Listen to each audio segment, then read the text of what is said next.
Hey there everyone, hope you're enjoying your time at home. We're about to go through another weekly lesson plan and then this will be our last one before the break starts. So today you have the video that you're obviously watching as well. I'm going to post 3 PowerPoints. So the first PowerPoint is just general terminology that you want to know when designing workouts. As well, it's helpful to use those terms in your paper. So make sure you read through that one so you can apply those terms throughout your paper. Some of them you already know. We've talked a little bit about strength and power. We've talked about the different types of energy systems, VO2 max and stuff like that. But in general, you want to make sure you have all those quality terms to utilize throughout your paper. We're going to talk on the paper in a second. I'm just going to explain what these PowerPoints are first. The second PowerPoint is the 7 training principles that you apply when designing a program. So when determining what type of exercises or what type of training you want to put someone through, you want to think about all of these various factors. So individuality, what is the individual's unique needs, what are their unique weaknesses, specificity, what are you trying to get them to accomplish, how are you going to do it, as well diminishing returns, progressive overload. It's all in there. The 48-hour rule. I might not actually have the 48-hour rule in there, so that's a good one. But generally when you're determining a split of a workout program, you avoid working the same muscle group for 48 hours as to allow for muscle growth and repair to avoid injury. So those are the 7 ones. They're in your textbook as well. The textbook's actually a pretty good resource to use for this assignment, so if you want to reference it, go ahead. And then lastly is a workout design PowerPoint. So it's just more or less talking about how do you pick some of the things to start off. So how do you determine your splits and all that? What are some of the things you can consider when doing exercises? Compound first, isolation last. Do you do a dynamic warm-up at the beginning? Do you do a static warm-up? Do you do cool down at the end? Stuff like that. It's all relatively simple, I think, for the most part, so I'm not going to go over it in detail with you guys. Additionally, from what I've gathered from you guys this year, you're pretty familiar with most of the gym terms we utilize, so I think you'll be fairly well set. The big thing, and before we get through talking about the project, you can't do a hockey player, so for obvious reasons. You guys all have hockey workout programs. It's just simple cut and paste, not a lot of thought process going on there. As much as it maybe would be the most practical one for you guys to reform it or whatnot, I want to get you thinking outside the box for this. So we'll go through the week, what you got to do when it's due, and then we'll go through the assignment, which is pretty much your entire week. So tomorrow you have a work period. So as I suggest, Monday, read through those PowerPoints. You can get started on the first thing. It's not that hard for the assignment. So the first thing is going to be page 2, the athlete characteristics. You briefly make up an imaginary athlete, or you can use a current one if you want. Make sure they follow the parameters that are set on the first page. So you're just going to fill out that info, make up a season for them. That's all you're done for that one. It's pretty simple. Send it to me in a message on Jupiter, okay? Just that page, what does your athlete look like? Now I know, okay, you got the ball rolling, you can start your splits. Realistically, I would have that done on Tuesday.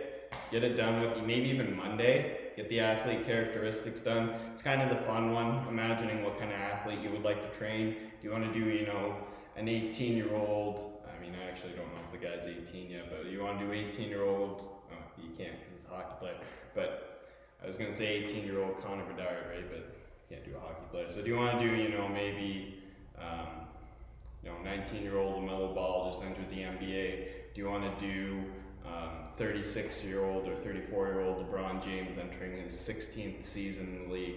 You can be creative with it. Do you want to do a power lifter? Maybe you got an interest in that. So pick a sport or an athlete type that you're going to be interested in. I think it'll save you a lot of pain in this assignment and actually make it more enjoyable. In terms of all your assignments, this is probably the most fun one you get to do. So the athlete characteristics due by message on Wednesday. Pretty straightforward. Again, I recommend having it complete on Monday or Tuesday and then sending it to me. Thursday and Wednesday are technically work periods themselves as well. So on those days, I would work on finishing your discussion questions and then getting a rough idea of how you want to do your weekly split up or what cycle you'll want to take from. And then the paper itself is due on, it's listed as Friday, but you have until Monday 5 p.m. to submit it, okay? And then the last thing, you're gonna have a discussion post, no response. All that you're gonna do for your discussion post is provide a brief explanation of your workout program. So for my assignment, I designed a program for this type of athlete. I focused on this and briefly explain one or two things you've tried to do to make it specific to that athlete. It will be worth a fair amount of points just to make sure you describe it well, but it's not going to be the biggest one. And no response again, just we want to have them done Monday by 5 p.m. so you guys can start your break. Same thing with any of this. Aside from the discussion thread only opening on Thursday, you'll have the submission box open as early. You can send the athlete characteristics earlier than Wednesday if you want, so you can get ahead of things if you want. So, with that being said, let's take a look at the assignment.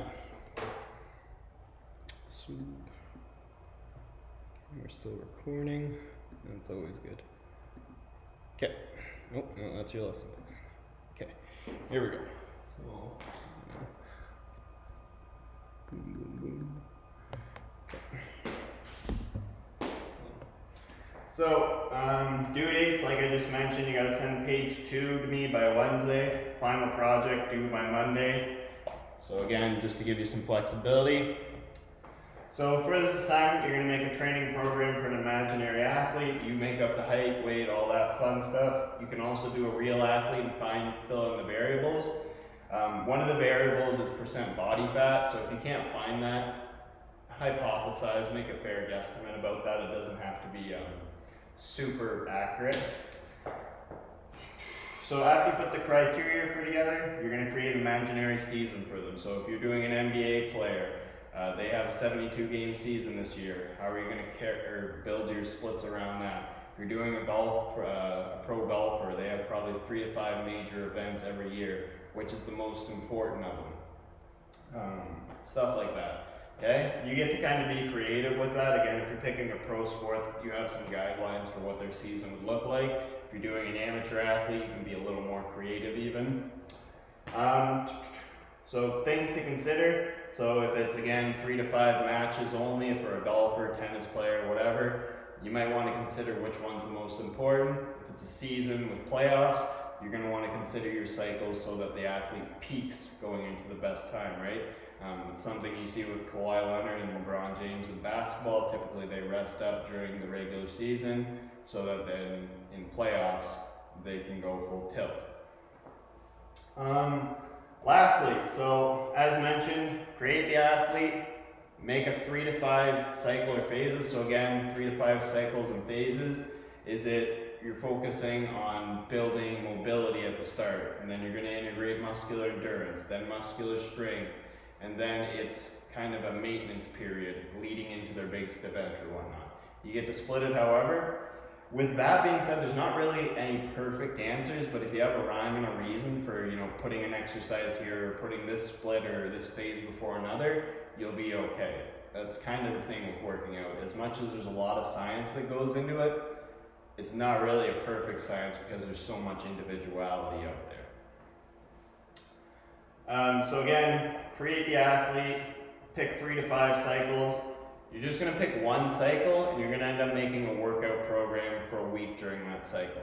So let's skip down to the parameters. So your athlete has to be 18 years or older. They can only play one sport competitively. Hypothetically, they have access to as much training equipment as you want, and you can integrate one specialized coach. So if this is a skills coach, typically it'll be an individual skill relevant to their specific sport. And then obviously your trainer cannot do hockey, as mentioned. Order of the final assignment. So again, on the Wednesday, I just want you to fill out page 2, type it out, send it to me. I just want to know that you've done that much. So the final assignment that you'll submit on either the Friday or the Monday whenever you finish it, title page, athlete characteristics. Again, this is the page you're just sending to me by itself on Wednesday, but I do want it included in the final project as well. You'll have 5 discussion programs and then your workout program from the cycle you chose, and then your references. So here for athlete characteristics, pretty straightforward. So what's the name of your athlete? If it's hypothetical, be creative, have fun with it. Sport level, so again, are you a pro soccer player, an amateur ping pong player, something like that? I'd be real curious to see you guys do a training program for a ping pong player. So gender, male, female, obviously. Age, like I mentioned, they got to be 18 plus. That being said, you could do someone who's on the the downward trajectory of their prime, right? So someone who's 30 plus typically. Height, weight, body fat percentage. So this is going to play into something, right? If you have a very large individual, maybe for basketball or whatnot, do you want them doing an excessive amount of jumping? Again, I actually don't have the perfect answer for that. My hypothesis would be probably not, but you do want to have them doing some quality jumping to really work on their mechanics, so that way when they do get to jumping, they're well prepared for it. You don't want to overuse things, but you do want to integrate them so that they're trained. For example, with that, I wouldn't have them jumping every day, right? But you would probably have them doing some quality, box jumps once or twice a week. Okay, so this is where you get to be a little more creative than the general characteristics. Again, if you're being creating an imaginary athlete, be somewhat realistic, right? You can't have, a 4 foot, 300 pound, 2% body fat athlete, right? It's not going to work. Be realistic. Okay, one major strength of the athlete. So what's their best quality? What's going to help them succeed? 2 weaknesses or limitations. So what do you need to focus on as a trainer to make them a better athlete in that particular sport? And 3 goals. So is it a weight goal, a time goal, a body fat goal, a competition goal, stuff like that. Season or events, so again, you get to be a little creative here. What's their season look like for a year? You're just going to say, if again it's a golfer or a tennis player, they have 3 to 5 major events. If it's a hockey, or if it's a soccer, soccer works a little too. Soccer, basketball, or baseball, right? They have their seasons and playoffs, so that would be what their season looks like. Nothing really too elaborate here. You don't have to be too descriptive. You're just explaining what their season looks like. Cycles and phases. So how are you going to break it up into different segments for each year? Are they going to do 2 months of cardio and then 3 months of weightlifting, a 2-month maintenance period before their biggest event? What's it going to look like? Again, is there an exact science? Does the cardio need to come before the weightlifting? A little bit, but ultimately it kind of comes down to sport too. So just have a rhyme and a reason for doing that and you'll be okay. Again, this is where you're going to want to use external sources to defend your answer. Okay, so discussion questions. So as it says here, it's best to do before your workout program. I think asking and answering these questions will make it a lot easier when you go to pick your workouts. So each question, aside from number 5, will require 1 reference. So number 1, what is a common injury that occurs in your athlete's sport? How are you going to prevent that injury? So maybe you picked a swimmer, and impingement is really common in the shoulder joint. So you're going to do a lot of shoulder stability and a lot of shoulder mobility for a swimmer, just so that way their shoulders are always nice and loose and really strong, comfortable in all ranges of motion. Would you categorize the sport as more anaerobic or aerobic? Or research the appropriate work-to-rest ratio for your athlete's given sport. So the work-to-rest ratio is actually in the 7 principles. So you can go there and get a pretty general outline of, again, aerobic, anaerobic, hypertrophy, whatever you're kind of training for. But the anaerobic, aerobic, that's kind of up to you to decide. It's pretty general and you'll probably get it. We did do this as well as an exercise earlier in the year. What are your athlete's listed weaknesses? How do you plan to overcome these with your training program? So as mentioned, your athlete will have to have 2 limitations. If you want to do a Paralympic athlete as well, you can do that and then explain how you would maybe strengthen or work on the imbalance created by their disability. Again, unique exercises for that as well. Obviously, if we were doing hockey players, we would have different training for a sledge hockey versus an ice hockey versus a ball hockey. player. Explain and defend your logic for breaking down your athlete's training program into the various phases and cycles you chose. So this is where you get to explain, okay, I chose that cardio is going to come before strength building for this reason. I thought that they should have a maintenance period for this long because this blah, blah, blah. Again, there's not really a textbook answer where you can look at the back of the book and say, yes, it's got to be this 1, 2, 3, 4, 5. But if you've got some logic to what you're doing, it's going to be okay. And then lastly, so this you do not need a reference. It's strictly an opinion-based question. I don't want you to defend it with any stats. I don't want you to look anything up for it. So if you could only record one baseline score for one exercise that your athlete will perform, which one would you choose? Keep in mind to consider that you want to go with something that's sport specific, right? So for example, for the NFL, if I was testing guys and I could only do one baseline, I would probably make it the 40-yard dash, right? Every position, you're going to be beneficial if you get there quicker. Point blank, right? So maybe to me, that's the most relevant one. And then maybe if I was doing, I don't know, a basketball player, maybe it's verticality. I want to measure their vertical go up. If it's a hockey player, maybe I want to look at something like, an on-ice test you could even do. So be creative with it. Again, there's no, perfect answer as long as you have some reasoning for why you think that one would be specific. Again, maybe it's because it's a really aerobic or anaerobic exercise test, or maybe it's a really functional movement that they perform in the sport a lot. You could also even do body fat percentage, right? That is relevant for some sports, weight and body fat. So having those as baselines does matter a lot too, right? For a wrestler, measuring their baseline weight is very important. Okay, so those are your discussion questions. So athlete program, again, you're just going to relist your 3 to 5 cycles that you chose here. You don't have to describe them. It's just period 1, boom, boom, boom, however many months you've chosen them. And then what you're going to do is create a workout program from one cycle. So again, you should have 3 to 5 different phases or cycles. You're going to pick one of them and show me what a week in that cycle would look like. So again, what I have down here is just a typical bodybuilding kind of healthy weightlifting schedule, right? You got chest and arms, back, legs, whole body cardio, rest, game day. The only real rules that you have to have, they have to have one rest day. Each day is 1, 2, 3, 4, 5, 6, 7. But underneath them, I want what's the title for that day. So chest, back, all that stuff. Everything under here, that's where you'll then, okay, they're doing chest press, then they're going on the treadmill, and then they're going to do some rows and whatnot. So exercises go from top to bottom. That's the only really rule. Again, your first exercise here. Warm-up should always be the first thing. Obviously, every athlete needs a warm-up. So you don't need to be super descriptive with the warm-up. You could just say 10 minutes of dynamic upper body movement, 10 minutes of jumping rope, whatever. It doesn't have to be elaborative. They should have it. After that, it's whatever exercises you pick for the athlete.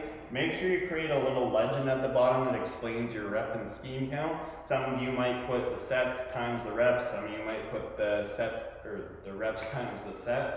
So just make it clear to me so I know, okay, he's doing 10 push-ups for 4 sets, not 4 push-ups for 10 sets, right?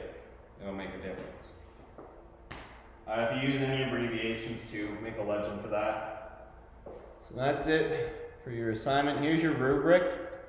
Just real quick. Okay, we're still recording, good. Okay, so organization. So is everything in the proper format that it needs to be? Pretty simplistic, is everything typed neatly? Quality of information, so this is your biggest weight of the category. So this will be determined based on how do you apply those principles that we talked about. As well, do you have reasoning for putting things in a certain order, picking certain exercises? Again, if you just, I don't know, do what's a good example? If you just do a soccer player and you have them run every day, it's not going to get you a good mark for quality of information, right? Technically, yeah, they do need to run, but they need to do a lot of other stuff and be stronger in other areas. So internet use, you use quality resources. I don't want to see Wikipedia, I don't want to see bodybuilding.com, I want to see peer-reviewed journals, stuff like that, where science or conducted studies dictates that that would be a beneficial exercise or that that would be a successful order of operations, whatever it is. Mechanics, straightforward. Did you spell everything right? Diagrams and illustrations. This is really just related to your workout program at the end. Is it in order? Can I tell what's going on from the workout? If I wanted to, could I print that workout out, go in the gym, follow it to a T just based on what you printed? Hopefully. Again, I'm not saying you gotta put explanations of the workouts. Not necessary at all. Don't explain the workouts. Sources, APA, again, each discussion question, except for 5, is gonna require one, so you should have 4 minimum. Probably 5 or 6 if you use other references to define using other sources. Defend using certain exercises and schemes. Sorry guys. And lastly, rough draft, page 2 questions. So again, if you send me those questions on time, so again, just real quickly, all you have to send me on Wednesday is the athlete characteristics, their season event, and their cycle and phases with no explanation. Okay? So that's to do for Wednesday, the whole paper, due for Monday, 5 p.m. Eastern. Okay, so I think that's it for you guys. Again, send this through Jupiter. That'll be in the discussion box. Other than that, guys, enjoy your time at home, stay safe, and I'll see you when you come back from the break. Take care.